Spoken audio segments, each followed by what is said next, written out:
A graça e a paz do nosso Senhor e Salvador Jesus Cristo. Aqui quem nos fala é o Pastor Paulo e hoje nós temos mais uma aula do discipulado lado a lado. Prepare aí seu caderno, sua caneta, seu lápis, sua borracha, prepare a sua Bíblia e vamos para mais um estudo, esclarecer para você as questões da apostila, trazendo luz para a sua vida através desse ensinamento e também, possivelmente, no futuro, você também poder discipular outras pessoas, ok? O tema desta aula, esse é o estudo 10, o tema desta aula é o meu caráter. Então vamos fazer uma breve introdução sobre isso. Caráter é um conjunto de traços psicológicos ou morais, sejam positivos, sejam negativos, que caracterizam um indivíduo. Somos tal qual nosso caráter. Ou ele revela quem somos. Sabemos que várias coisas contribuem para a formação do nosso caráter, tais como hereditariedade, educação familiar, educação religiosa, ambiente social e até mesmo o tipo de temperamento que cada um de nós tem, ok? Então, logo mais também eu quero fazer uma aula sobre o temperamento. Um fato que não podemos deixar de observar é que a saúde do corpo, do espírito e da mente de cada um de nós está ligada ao nosso caráter. Um bom caráter nos ajudará muito a ter uma vida saudável, ao passo que um caráter falho ou deturpado prejudicará o andamento de nossa saúde mental e espiritual e, por consequência, da saúde física. Sendo assim, precisamos cuidar com muita sabedoria do nosso caráter e a Bíblia nos ajuda muito nisso, ok?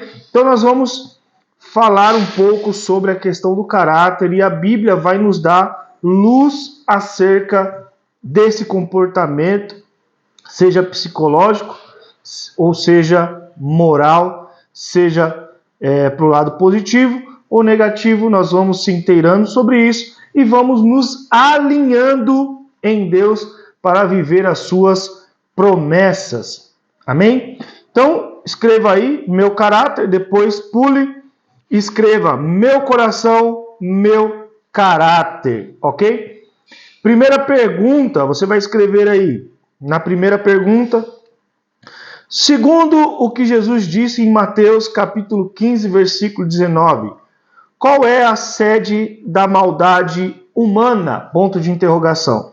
Segundo o que Jesus disse em Mateus capítulo 15, versículo 19, qual é a sede da maldade humana? Ponto de interrogação. Coloca R de resposta. Você vai lá em Mateus capítulo 15, versículo 19 e veja a resposta lá. Jesus fala sobre o coração, ok? Observação. Aqui o coração não tem não tem um sentido literal. Ele representa a natureza humana, o centro de nossas vontades. Lógico. A Bíblia trata como coração para simplificar o nosso entendimento. Mas aqui, quando fala de coração, está ligado à nossa razão, ao nosso sentimento, ok? Então, o coração, ele é um órgão que bombeia sangue. Então, quando se fala de coração, está falando do sentimento, ok? Escreva aí, pergunta número 2. O que nós podemos entender das palavras de Jesus em Mateus capítulo 12, versículo 34, ponto de interrogação. O que nós podemos entender das palavras de Jesus em Mateus capítulo 12, versículo 34? Coloque R de resposta embaixo. E o que Jesus diz lá? Abre a sua Bíblia, leia o versículo bíblico e responda. Expressamos em atos e palavras tudo o que está no nosso coração. Então, o que tem dentro do seu coração? Então você vai colocar isso para fora, ok? Observação. Exemplo. Se alguém fala muitos palavrões, como é o seu coração? Ponto de interrogação. O mesmo acontece com a pessoa que expressa muita mágoa e o que expressa o coração daquele que fala sempre palavras que edificam. Então, o que expressa um coração quando a pessoa fala de palavras que edificam, outros que falam muito sobre mágoas e outros que falam sobre palavrão. Então,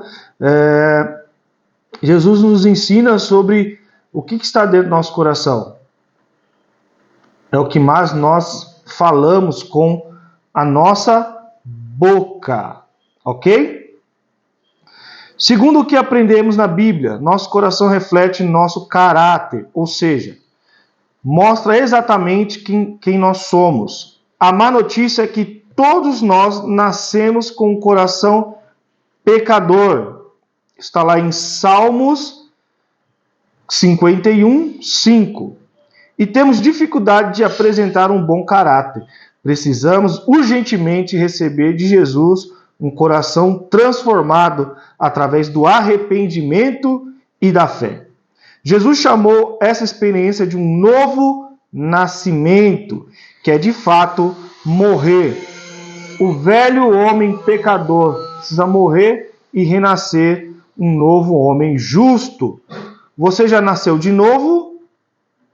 Só assim poderá expressar um caráter excelente, né? A Bíblia também fala sobre o coração de pedra, né? Dá-lhe um coração de carne, Senhor. Um coração disposto a obedecer à vontade de Deus. Pergunta número 3. Coloque aí, número 3. Como ocorre a transformação de caráter? Segundo aprendemos em Ezequiel 36, versículo 26. Coloque R de resposta embaixo, vai lá em Ezequiel e leia o que está escrito lá em Ezequiel 36, 26. Não se esqueça, você pausa o vídeo, dê uma olhada, depois volte o vídeo. Não tem problema nenhum. Não deixe o vídeo correr, porque senão você vai ter dificuldade depois de acompanhar, ok? Talvez vai sair algum barulho aí, eu espero que você se concentre. Tá tendo uma obra aqui do lado, então tá um pouco difícil, né? Então tá muito barulho. Então é possível que saia alguns barulhos e eu te peço que você talvez aumente um pouco mais o volume, seja do seu celular, do seu computador, da sua TV, e se concentre no que está sendo dito, ok? Quando Deus nos dá um novo coração, um novo espírito, e coloca em nós o seu espírito. Então, Deus nos dá um novo coração e coloca em nós o seu espírito, ok? Para que nós possamos ser moldados pela vontade de Deus, ok? Ele tira o nosso coração de pedra, insensível e duro, e nos dá um coração de carne, sensível, um novo espírito humano e o Espírito Santo. O texto ainda diz que ele fará com que sejamos obedientes à sua obra, ok? Isso é uma obra de Deus quando nós buscamos de todo o nosso coração, ok? Vamos lá para uma ilustração do porquinho. Preste atenção. Havia um homem que tinha um porquinho de estimação. Ele dava banho, perfumava e colocava o porquinho para dormir com ele. Era seu bebelô. No entanto, havia um problema. Toda vez que o porquinho saía para o pátio ou quintal, se houvesse uma poça de lama, ele entrava e se sujava todo. Mesmo que seu dono brigasse com ele, Isso deixava o dono do porquinho muito triste. Um dia, o dono do porquinho descobriu um cirurgião veterinário e levou seu animal para o tal médico examiná-lo. O porquinho, então, ficou 60 dias no consultório e voltou para casa. Porém, quando choveu, ele saiu para fora de casa e se sujou na poça. Então o dono do porquinho voltou ao consultório decepcionado. Porém, dessa vez o veterinário disse que usaria outro método e que este daria certo porque era cirúrgico. Passado 3 dias, o porquinho retornou para casa, depois de 30 dias, e completamente recuperado da cirurgia. O porquinho saiu para fora de casa em um dia de chuva. Hoje será o dia do grande teste para o porquinho, pensou seu dono, que deixara propositalmente a porta aberta. O porquinho saiu, mas dessa vez não entrou na poça de lama. Ele estava curado. Que milagre, disse o seu dono. Feliz da vida, então ele voltou a conversar com o veterinário, querendo saber tudo o que ele tinha feito. Ele disse: na verdade foi simples. Nos 60 dias que ele passou aqui, tentei ensiná-lo, adestrá-lo, mas não adiantou. Na segunda vez, fiz um transplante de coração. Coloquei no porquinho o coração de um gato. E você sabe, gato não gosta de lama. Moral da história. A religião tenta adestrar seus fiéis colocando os limites e regras, mas não funciona. O evangelho muda o coração. Então não é necessário colocar cercas, porque muda a natureza interior. Perceba-se nessa ilustração do porquinho, né? Que muitas vezes nós tentamos colocar limites e regras, mas não adianta se não houver uma mudança genuína de coração, ok? Pergunta número 4.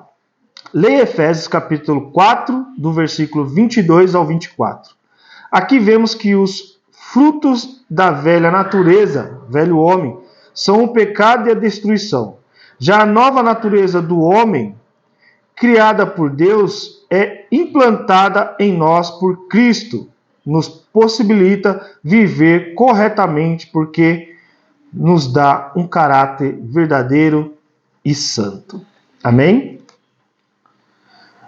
Veja lá, leia Efésios capítulo 4, do versículo 22 ao 24. Escreva aí, cuidado com o coração, ok?